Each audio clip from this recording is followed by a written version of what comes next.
民众党号召着支持者，明仔载1月11要来就凯道定高机抗议着司法不公，早起是来举行着行政的说明会。民众党的秘书长周如修讲，目前已经超过1万人报名，讲国民党的立委嘛做伙参与。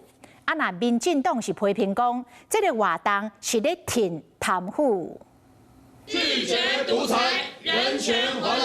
民众党秘书长周如修带头上尊台湾的司法体系嘛不公不义，向国际社会表达司法的不公。华英文上声道要向国际朋友表达不满，同时嘛邀请拿牙走回来。国民党立法院党团的好朋友的人数还在增加中。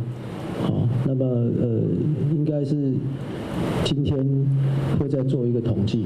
那伫面册普文小厅的朱主席是无按算要到场。主席没有从头到尾就没有说要参加，主席讲得很清楚，这个党员同志或者是从政的党员要参加。 我们都尊重。就算活动后民进党批评是咧挺贪污，不过民众党积极咧找在野阵营，就强调已经万人报名，不过惊人多会演变做冲突。有人说，哎呀，要捍卫台湾啊，所以这个是不分地区的这个声援，请大家戴5星帽、戴5星旗。明天的话呢？ 现场没有什么双主菜便当，没有黑白照，也不会有特定人士的灵堂。就惊意见无相同的民众会西牛少角，经历嘛加强准备来防止冲突。